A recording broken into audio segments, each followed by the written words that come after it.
या चॅनेलवरती आज आपण आपल्या इयत्ता 10वीच्या मराठीच्या पाठ्यपुस्तकातील पाठ क्रमांक 8 वाट पाहताना या पाठाचा स्वाध्याय सोप्या भाषेत समजून घेणार आहोत. चला तर मग आपण या पाठाचा स्वाध्याय अभ्यासूया.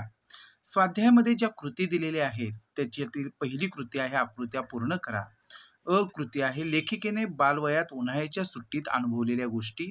अंगणातले हजारी मोगऱ्याचे झाड, शनिवार वाड्यात सकाळी सकाळी जाऊन वेचून आणलेली बकुळीची फुले, माठात वाळा घातलेले पाणी, आई आत्यांची कोरड्या पापड्यांची घाई, अंगणभर पडलेली वाळवणे, कैरीची डाळ आणि पन्हे, कधी कधी चोखायला मिळणारे बर्फाचे गोळे, उसाचा ताजा रस, या सर्व गोष्टींचा अनुभव उन्हाळ्याच्या सुट्टीत लेखिकेने बालवयामध्ये घेतलेला आहे.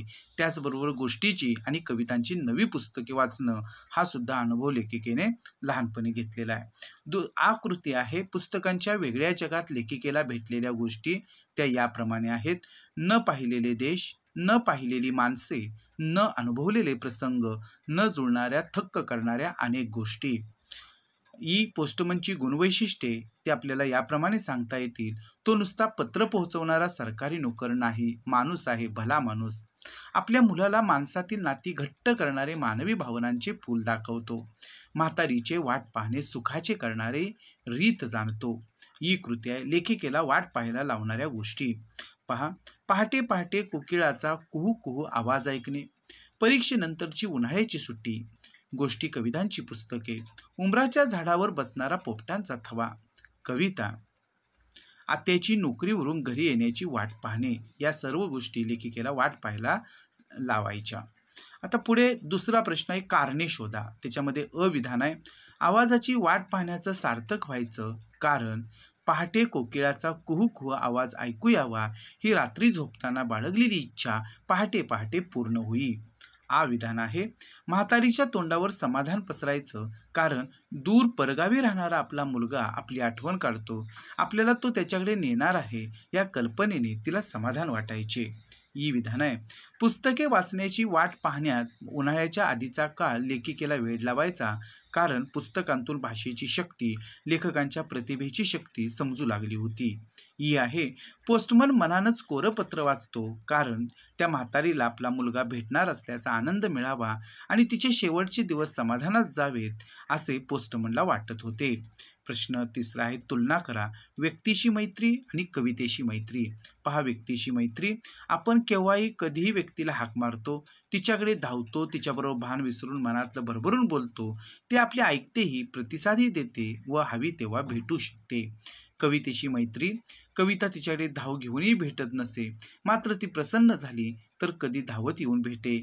कविता मात्र फार वाट पाहायला लावते. हा लेखिकेचा अनुभव आहे.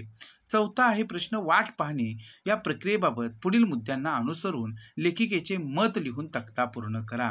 आता इथं आपल्याला लेखिकेचं मत लिहायचं आहे. पहा, वाट पाहणे प्रक्रियेतील समाविष्ट गोष्टी दुःख, काळजी, अस्वस्थता, तडफड इत्यादी. वाट पाहणे प्रक्रियेतून माणसाने शिकायच्या गोष्टी धीर धरणे, संयम बाळगणे, एखाद्या गोष्टीवरचा विश्वास घट्ट करणे इत्यादी. वाट पाहण्याचे फायदे सुखाची चव वाढते, यशाची गोडी वाढते, प्रेमातली माईतली तृप्ती वाढते, आयुष्याबद्दलची ओढ वाढते. आता आपण प्रश्न 5वा स्वमताचा अभ्यासूया.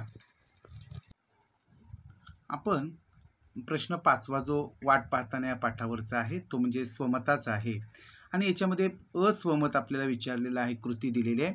पाठाच्या शीर्षकाची समर्पकता तुमच्या शब्दांत सांगा. आता या पाठाला दिलेलं हे नाव जे आहे वाट पाहताना ते योग्य कसं आहे हे आपल्याला इथं सांगायचं आहे. पहा, याचं उत्तर या प्रकारे लिहिता येईल. प्रसिद्ध लेखिका अरुणा ढेरे यांचा वाट पाहताना हा एक ललित लेख आहे. वाट पाहणे या गोष्टीचे अनेकविध पैलू या पाठात उलगडून दाखवले आहेत.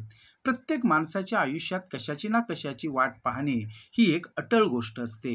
स्वतःच्या वाट पाहण्यातल्या अनुभवांची अनेक उदाहरणे लेखिकेने दिली आहेत. शालेय जीवनात लेखिका परीक्षा झाली की सुट्टी लागण्याची आतुरतेने वाट पाहत असायच्या. या सुट्टीमध्ये स्वच्छंदीपणे जे जे करता येईल ते करण्यासाठी त्या उत्सुक असायच्या. माळ्यावर जाऊन पुस्तकांच्या गराड्यात बसण्याची अद्भुत कल्पना त्यांच्यात फुलून यायची. या पुस्तकांमध्ये न पाहिलेले देश, माणसे, प्रसंग यांचं एक वेगळं जग भेटायचं. उंबराच्या झाडावर बसणाऱ्या पोपटांच्या थव्यामुळे ते झाड हिरवेगार होऊन जायचे. या थव्यांची लालसर गोड झालेल्या उमरांची वाट पाहताना लेखिकेचे मन हळवे कोमल व्हायचे. त्यातच त्यांच्या कवितांची मुळे रुजतात. अनेक कविता याच वाट पाहण्याने सुचायच्या. त्यांच्यातील कवयित्री जागी व्हायची.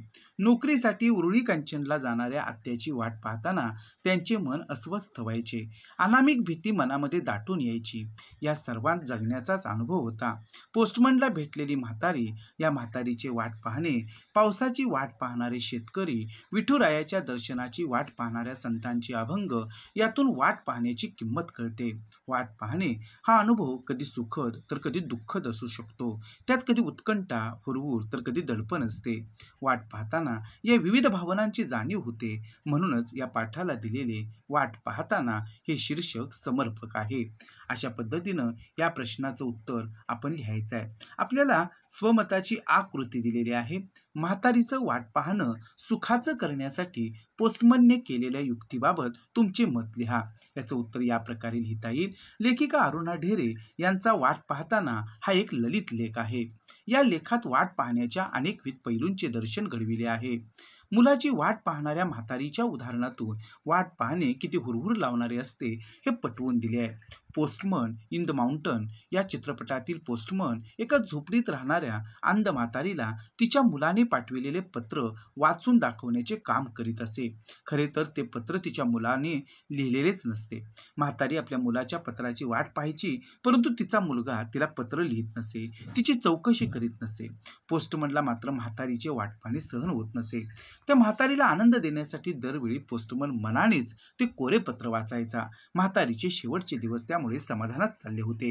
या पोस्टमनने म्हातारीचे दुःख जाणले होते. मुलाची पत्र हाच तिच्या जगण्याचा एकमेव आधार होता.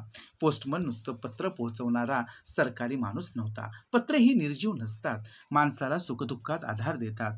या पत्रांमध्ये मानवी मन, भावना दडलेल्या असतात हे पोस्टमन जाणत होता आणि त्यामुळेच म्हातारीच्या जगण्याला आधार देणारा हा मार्ग पोस्टमनने शोधला होता. माणसाने माणसाशी कसे वागले पाहिजे याचा आदर्शच पोस्टमनने घालून दिलाय. जर पोस्टमनने ही युक्ती शोधून काढली नसती तर म्हातारीची वाट पाहणे खूप दुःखदायक ठरले असते. म्हातारीचं वाट पाहणं सुखाचं करण्याची रीत पोस्टमनने आपल्या मुलालाही समजावली आहे. अशा पद्धतीने या कृतीचं उत्तर तुम्ही लिहा. आता ही कृती दिलेली आहे स्वमताची की वाट पाहणे एरवी सुखाची गोष्ट नसली तरी अनेक गोष्टींचे मोल जाणवून देणारी आहे. या विधानाची सत्यता पटवून द्या. याचं उत्तर या प्रकारे लिहिता येईल. प्रसिद्ध लेखिका अरुणा ढेरे यांचा वाट पाहताना हा एक ललित लेख आहे.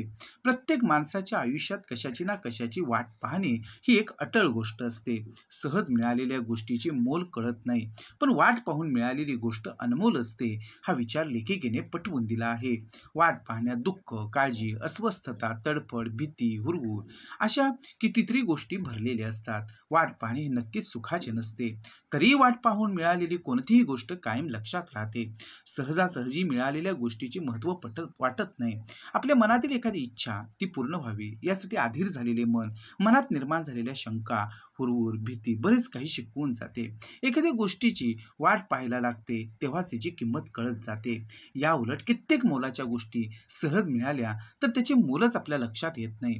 सहजपणे मिळणाऱ्या गोष्टींमुळे आनंद मिळेल, पण तो वरवरचा आनंद वाटेल. खराखुरा आनंद वाट पाहण्यात असतो. वाट पाहताना आपण संयम शिकतो, धीर धरायला शिकतो, एखाद्या गोष्टीवरचा विश्वास घट्ट करायला शिकतो, श्रद्धा डोळसनी पक्की होते, ध्यास वाढतो. आपली ओढ काय आहे व आपल्याला नक्की काय हवंय हे वाट पाहण्यातूनच कळते. नवी दृष्टी मिळते, मोलाच्या गोष्टी कळतात, सुखाची चव कळते, यशाची गोडी वाढते. वाट पाहणे हे सर्वार्थाने जीवन समृद्ध करीत असते.